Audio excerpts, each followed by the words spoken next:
দাউদ আলাইহিস সালামকে আল্লাহ রাব্বুল আলামিন এমন মুজিজা দিলেন, তিনি যখন লোহা মুঠো করে ধরতেন হাতের ভিতরে, লোহা পানি হয়ে হাতের ফাঁকের মধ্য দিয়া তা পড়ে যেত পানি হয়ে।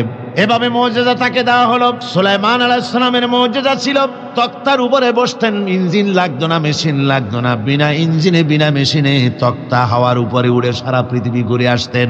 ঈসা আলাইহিস সালামের মুজিজা ছিল জন্মদের চোখের উপরে হাত বুলিয়ে দিতেন, সঙ্গে সঙ্গে চোখ তার ভালো হয়ে যেত। আবার কুষ্ঠ ব্যাধিগ্রস্ত লোকের গায়ে হাত বুলিয়ে দিলে তার শরীর ভালো হয়ে যেত। এটা ছিল তার মুজিজা। রাসূল পাক সাল্লাল্লাহু আলাইহি ওয়াসাল্লামের সময় মুজিজা, তার সময় প্রভাব ছিল সাহিত্যের। সাহিত্য আর কবিত্বের এত বেশি প্রভাব বিস্তার হলো, তারা কবিতা লিখে লিখে রচনা করে করে কাবা শরীফে লাগাই দিত। পারলে এই কবিতার সাথে মোকাবেলা করো এই চ্যালেঞ্জের। আল্লাহ রাব্বুল আলামিন সেই সময় কোরআনে কারীমকে অবতীর্ণ করে দিলেন। কোরআনে কারীম দুনিয়ার সমস্ত সাহিত্য আর কবিত্বের সমস্ত মানকে ছাড়িয়ে চলে গেছে এমন এক পর্যায়ে, কিয়ামত পর্যন্ত কোরআনের সাহিত্যের ভাবধারা এর মানকে উতরে যেতে পারবে এমন সাহিত্যের জন্ম আজও হয় নাই, ভবিষ্যতেও হবে না। এটা হলো রাসূল পাক সাল্লাল্লাহু আলাইহি ওয়াসাল্লামের মুজিজা। হে মুসা, তোমার হাতে ওটা কি? তোমার ডান হাতে ওটা কি? মুসা আলাইহিস সালাম বললেন, হিয়া আসায়া, এটা একটা লাঠি।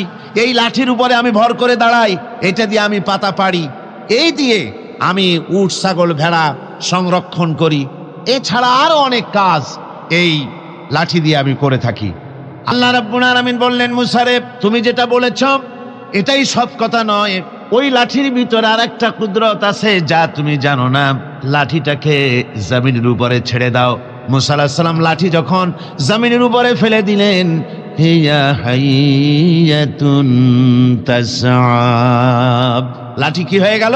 বিরাট অজগর হয়ে গেল। মুসা আলাইহিস সালাম ভয় পেলেন।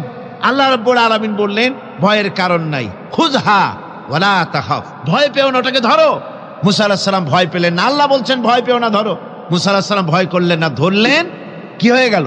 লাঠি হয়ে গেল। মুসা আলাইহিস সালাম এই লাঠি নিয়ে ফেরাউন যেখানে তার দলবল নিয়ে, তার জাদুকরদের নিয়ে জাদু দেখাবার জন্য উপস্থিত হলো, সেখানে জাদুকরেরা জাদু মন্ত্রপুত করে সমস্ত লাঠি হাতের কাছে যা ছিল সবগুলোকে তারা সাপ, সিংহ, বাঘ ইত্যাদি বানিয়ে দিল।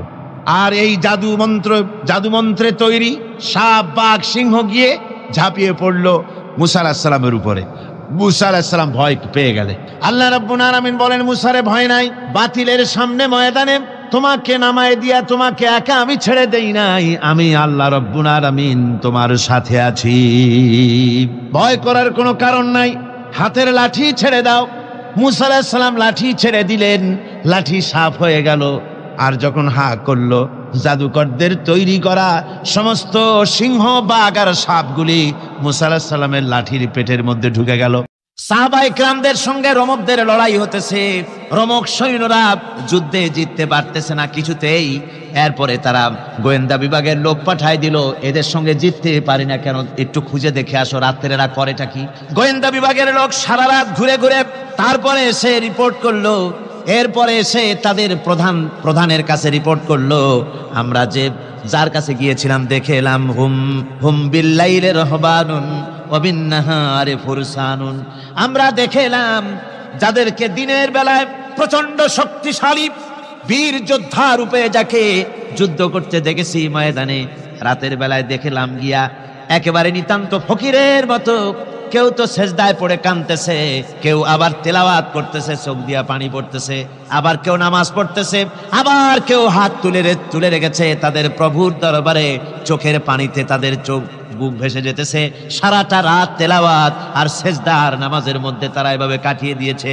সেনাপতি এই রিপোর্ট শোনার পরে বললেন, ও গোয়েন্দা বিভাগের লোকেরা, আমার রোমক সৈন্যরা শোনো, যে জাতির নৈতিক মান এত উচ্চে, ওই জাতির সঙ্গে যুদ্ধ করা মানে আমাদের আত্মহত্যা করার শামিল।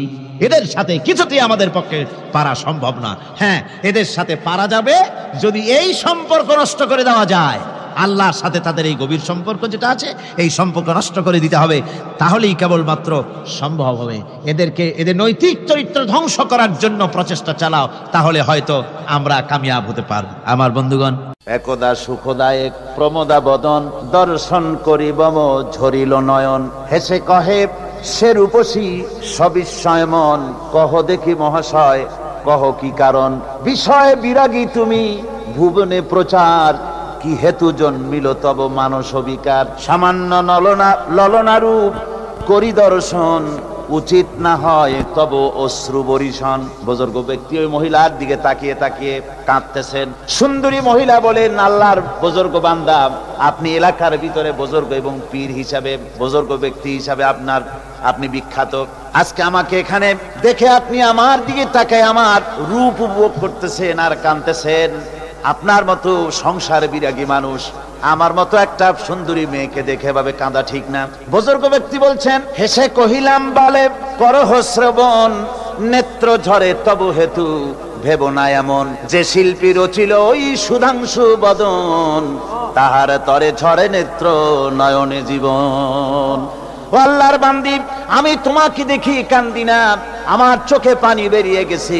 তোমারে দেখে আমি মনে মনে ভাবলাম, এত সুন্দর করে যিনি মানুষ বানিয়েছেন, না জানি ওই আল্লাহ রব্বুল আলামিন কত বড় সুন্দর।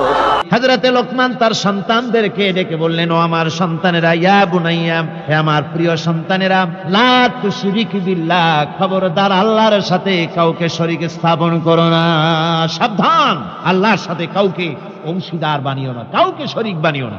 সামান্য স্যান্ডেলের ফিতা গাছা যদি ছেড়ে যায়, মানুষের কাছে চাইও না, আল্লাহ রব্বুল আলামিনের দরবারে হাত পাতো। রব্বুল আলামিন তোমার স্যান্ডেল কেনার পয়সা জুগিয়ে দেবেন। জোরে বলেন সুবহানাল্লাহ। যা দরকার তার কাছেই চাও, হাত তার কাছেই পাতো। ওই যে সম্রাট শাহজাহানের কথা আমি আপনাদেরকে শুনাই। ফকির একটা ঘুরতেছে সারাদিন। এক লোক বলছে যে, আপনি হে ফকির, তুমি এরকম করে ঘুরছো সারা জীবন, বুড়া হয়ে গেছো খয়রাত করতে করতে, ছোটবেলা থেকে তোমার ভিক্ষা করতে দেখি, আর কতকাল ভিক্ষা করবে? হয় করবোটা কি? যে বাচ্চার কাছে যাইতে পারবে, বাচ্চার কাছে গেলে এমন ভাবে দিবে, অনেক দিবে, নিয়ে কুড়াইতে পারবা, তোমার আর জীবনে ভিক্ষা করা লাগবে। ফকির চলে গিয়েছে, কোথায় পাবো বাচ্চারে?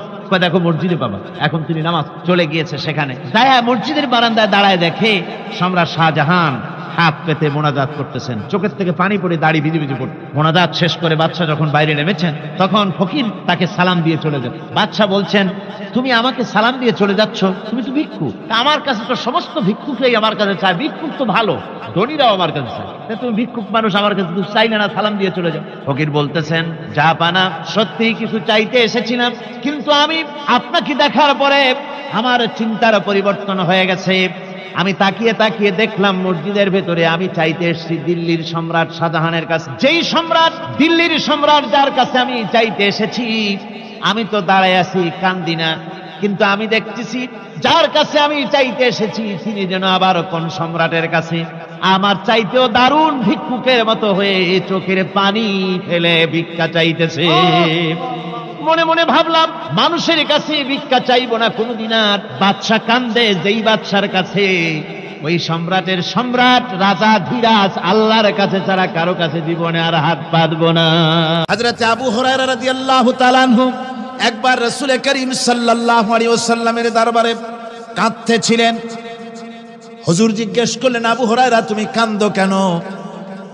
হযরত আবু হুরায়রা বলেন, হুজুর আমার মা আমাকে মেরেছে, আমি সেই জন্য কাঁদতেছি। হুজুর বলেন, মা তোমাকে মারলো কেন? কোনো বেয়াদবি করেছো নাকি? তিনি বললেন, না কোনো বেয়াদবি করি নাই, তবে মারলো কেন? হযরত আবু হুরায়রা বলেন, হুজুর আমার মা হচ্ছেন মুশরিকা, আমার মা কাফের।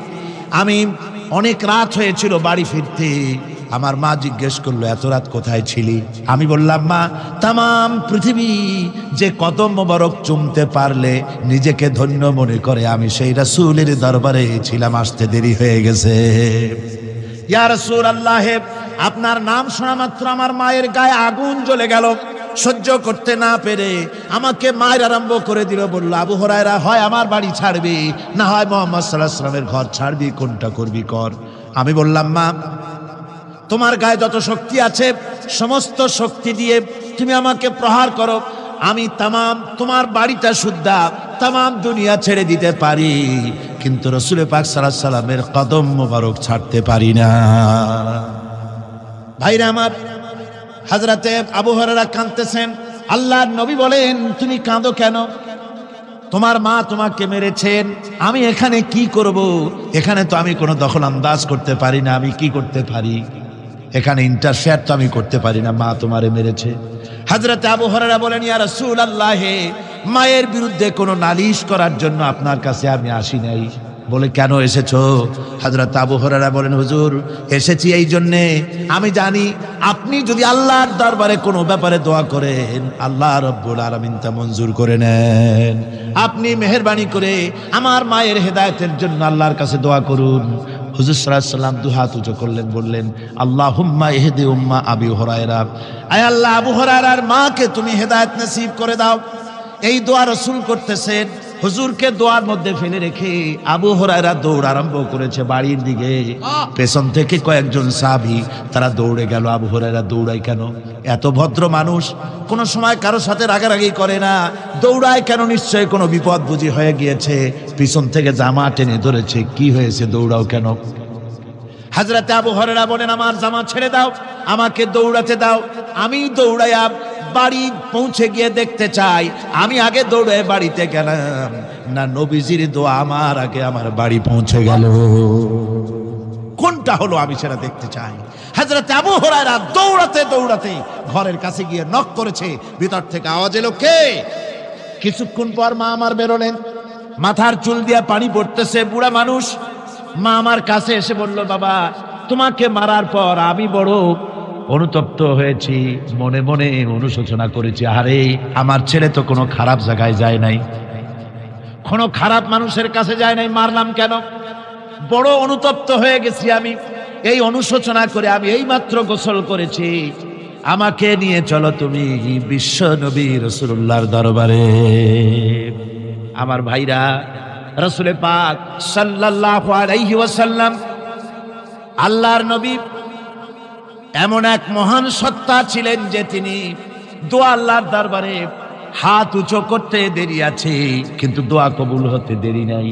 কুতুবে সুবহানী শেখ মুহিউদ্দিন আব্দুল কাদের জিলানী রাহমাতুল্লাহ আলাইহি তিনি বলেছেন, মুনাজাত করতে গিয়ে আবেগে বলেছেন, রব্বুল আলামিন, তুমি যদি দয়া করে আমাকে জান্নাত দাও, আর তোমাকে যদি আমি না পাই, তুমি যদি আমার সঙ্গে দেখা না করো, আমারে যদি কথা না বলো, তাহলে এই জান্নাত আমার কোনো লাভ নাই। আর আমাকে যদি জাহান্নাম দিয়ে দাও, আর মাঝে মধ্যে তুমি যদি জিজ্ঞাসা করো, মহিউদ্দিন কেমন আছো, তাহলে এই জাহান্নাম আমার জন্য বেহেশত হয়ে যাবে। আয় আল্লাহ, আমি শুধু তোমারই চাই। আল্লাহর নবী বললেন, মহিলা, তুমি অপরাধ করেছো, কিন্তু তোমার গর্ভস্থিত সন্তান তো কোনো অপরাধ করে নাই, সুতরাং তোমার উপরে শরীয়তের হদ জারি করা যাবে না। ডেলিভারি হোক, তারপরে বিচার হলো। মহিলা চলে গেল আফসোস করতে করতে যে আমার বিচার হলো না, যদি এর মধ্যে আমি মরে যাই তাহলে জেনা করেছি। দুনিয়ার শাস্তি তো সহজ, পাথর মেরে উড়িয়ে দেবে, সঙ্গে সার করবে, এটা তো সহজ, কিন্তু কিয়ামতের ওই কঠিন জাহান্নামের আগুনে জ্বলতে পারবো না। মহিলাটি সন্তান ডেলিভারির পরে মহিলা চলে এসেছে রাসূলের কাছে, হুজুর, এই সে আমার বাচ্চা ডেলিভারি হয়েছে, আপনি মেহেরবানি করে আমার উপরে হদ জারি করেন, শাস্তি দেন। আল্লাহর নবী বলেন, মহিলা, তুমি অপরাধ করেছো, কিন্তু তোমার সন্তানের হক আছে, তোমার বুকের দুধ 2.5 বছর পর্যন্ত সে পান করবে, আমি তার হক নষ্ট করতে পারি না। মহিলা আবার চলে গেল কাঁদতে কাঁদতে, যদি এর মধ্যে মরে যায়, 2.5 বছর যেতে পারে নাই, তার আগেই মহিলা ওই বাচ্চাটাকে কোলে নিয়ে হাতে একটা রুটি দিয়া হুজুরের কাছে আসছে। কত পেরেশানি দেখেন। মহিলা এসে বলেন, ইয়া রাসূলুল্লাহ, আমার এই বাচ্চা এখন দুধ ছেড়ে দিয়েছে, সে রুটি খাইতে পারে, হুজুর আর দেরি করবেন না, এই শাস্তি না নিয়ে যদি মরে যাই, জাহান্নামের কঠিন আযাব আমি ভোগ করতে পারবো না। আল্লাহর নবী ওই মহিলাকে অর্ডার দিয়া দিলেন, একে বুক পর্যন্ত মাটির মধ্যে গেড়ে দিয়া চতুর্দিক থেকে পাথর নিক্ষেপ করো। মহিলাকে নিয়ে তাকে বুক পর্যন্ত মাটির ভিতরে গেড়ে দিয়া চতুর্দিক থেকে যখন পাথর নিক্ষেপ করা হচ্ছিল, রক্ত ছিটে এসে একজন সাহাবীর গায়ে পড়ায়। সাহাবী মহিলাকে ভৎসনা করলেন। আল্লাহর নবী বললেন, শুনতে পেরে নবীজি বললেন, ও সাহাবী, ভৎসনা করো না, বরং এই মহিলার তওবা আল্লাহ রাব্বুল আলামিন এমন ভাবে কবুল করেছেন, যদি সে তওবা দুনিয়ার সব মানুষকে ভাগ করে দেওয়া যায়, তাহলে সমানভাবে ভাগ করে দেওয়া যাবে। 60,000 সৈন্য তাদের অশ্ব নিয়ে, তাদের উষ্ট্র নিয়ে তাদের মালপত্র নিয়ে, জিহাদের সামান নিয়ে শ্রাবণের খরস্রোতা নদী উত্তাল তরঙ্গমালায় ভরা নদীর উপর থেকে এই সাহাবীরা পাড়ি দিয়ে ওপার চলে গেলেন। ওপার যাওয়ার পরে হযরতে সাদ বলছেন, তোমাদের কেউ কি হারায় গেছে নাকি? সবাই এদিক ওদিক তাকায় খোঁজ করে বলল, মানুষ তো দূরের কথা, একটা উট আর ঘোড়াও একটাও হারায় যায় নাই। একজন বলল, আমার একটা পেয়ালা, যে পেয়ালা আমি পানি পান করতাম, সেই পেয়ালাটা তুফানে ছিটকে কোথায় চলে গেছে, ওইটা হারায় গেছে। হযরতে সাদ বলেন, মুজাহিদের কোন জিনিস দরিয়া নিতে পারে না, অবশ্যই তা ফেরত আসবে। এই কথা তিনি বলতেছিলেন, হঠাৎ করে দরিয়ার কিনারে একটা আওয়াজ হলো, দেখা গেল তুফানের ভিতরে সেই হারানো বাটিটা তাদের মধ্যে ফিরে এসেছে। মুজাহিদদেরকে সাহায্য করেন স্বয়ং আল্লাহ রাব্বুল আলামিন। আফ্রিকার জঙ্গলের কাছে ভিন্ন ইতিহাস, জঙ্গলের কাছেই মুসলমানদেরকে থাকতে দেওয়া হয়েছে। মনে করা হয়েছিল জঙ্গলের সমস্ত হিংস্র প্রাণীরা এই মুসলমানদের শেষ করে দেবে, যুদ্ধ করা লাগবে না। হযরতে সাদ সে অবস্থা বুঝতে পারলেন, তিনি একটা মঞ্চ তৈরি করলেন। সেই মঞ্চের উপরে দাঁড়ায় জঙ্গলের প্রাণীদের দিকে লক্ষ্য করে তিনি নোটিশ জারি করে দিলেন, বললেন, ইয়া আইয়াতুহাল হাশারাত ওয়াস সিবাউ নাহনু আসহাবু রাসূলুল্লাহ সাল্লাল্লাহু আলাইহি ওয়াসাল্লাম। হে জঙ্গলের হিংস্র প্রাণীরা, আমরা আল্লাহ রাসূলের সাহাবী, ফাইন্না নাজিলুনা ফামান ওয়াজাদনা বাদাহু কাতালনাহু। আমরা রাসূলের সাহাবী, এইখানে আল্লাহর দ্বীনকে কায়েম করার জন্য আমরা এসেছি, আল্লাহর কলেমার আওয়াজ নিয়ে আমরা এখানে রাত কাটাবো। সুতরাং এই জঙ্গলের ভিতরে হিংস্র প্রাণী যত আছো সব আমাদের এই জায়গা ছেড়ে অন্যত্র চলে যাও। আফ্রিকার জঙ্গলি মানুষেরা চিন্তা করলো, মানুষের কথা কি জঙ্গলি প্রাণীতে শোনে নাকি, পাগলে কয় কি? তারা তাকায় তাকায় দেখলো, হযরতে সাদের এই ঘোষণার পরে বাঘের কাতারে বাঘ, সিংহের কাতারে সিংহ, সাপের কাতারে সাপ, যার যার ডিম আর বাচ্চাগুলি মুখে কামড়ায়া সাহাবীদের এলাকা ছেড়ে দিয়ে তারা অন্যত্র চলে গেল। আমার মুসলমান ভাইরা, এই ছিল মুসলমানদের ইতিহাস। দ্বীন প্রতিষ্ঠা করার কাজে মুসলমান এগোলে আল্লাহই মদত করেন। কে মদত